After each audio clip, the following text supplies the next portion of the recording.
So we are back with our traffic talk for August. I am Jeanne Ingersoll. I'm the business development leader for Shopper Track Analytics for North America with Sensormatic Solutions. And this month, I am joined by my wonderful colleague and wonderful friend, Andy Sumpter. He's our head of retail consulting for EMEA with Shopper Track Analytics here at Sensormatic. Andy, how are you? It's so nice to see you. I'm good. It's good to be with you. Good to be with you too. Yeah, it's great to be with you. So, Andy, we have spent the past couple of months really talking about back to school and preparing retailers with information on how to best optimize their operations and how to capitalize on the uptick of the trends that we were predicting here in North America. And ultimately, the trends kind of came to fruition. We saw this traffic increase leading up to these massive events that we've kind of had milestoned throughout the summer. Another massive event that just concluded, the Olympics, which drove very interesting traffic results and traffic trends and might be quite contrary to what many of you would expect or even try and think of anticipating for an event of that size. Andy, given your presence in EMEA, what can you share about the trends that we kind of anticipated, what we actually saw, and maybe walk us through what foot traffic looked like leading up to that event and kind of concluding at that event, and what were a couple of the biggest takeaways? Absolutely, yeah, no, happy to. So obviously with the main Olympics over now, I think generally it's been viewed as a huge success for France and for Paris. The city really was buzzing during that.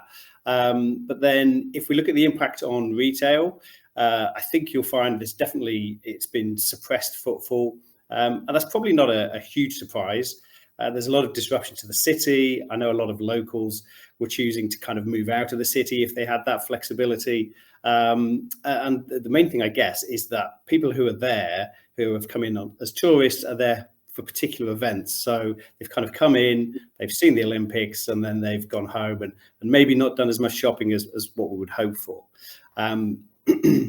I think what retailers will be hoping for after the Olympics is some kind of halo effect. So people have visited, they've enjoyed the city.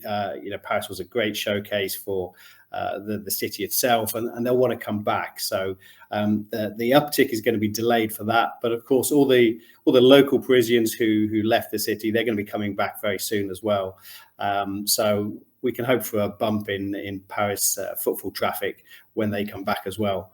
We've been tracking footfall across the whole of the event, and we'll be updating that shortly after the Paralympics, of course, which starts in a week or so. And then, of course, it's back to yourself in the US for the next Olympics, isn't it?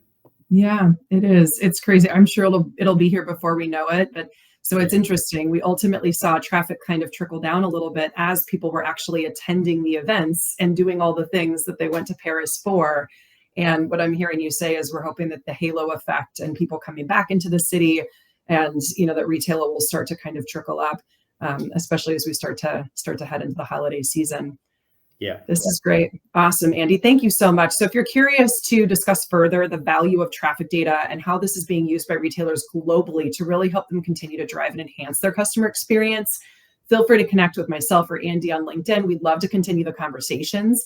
Additionally, there is going to be a link to the Sporting Goods Industry Index and the European footfall trends from 2024. If you're curious of taking a little bit of a deeper dive into just kind of sporting goods and what we're seeing for that all around.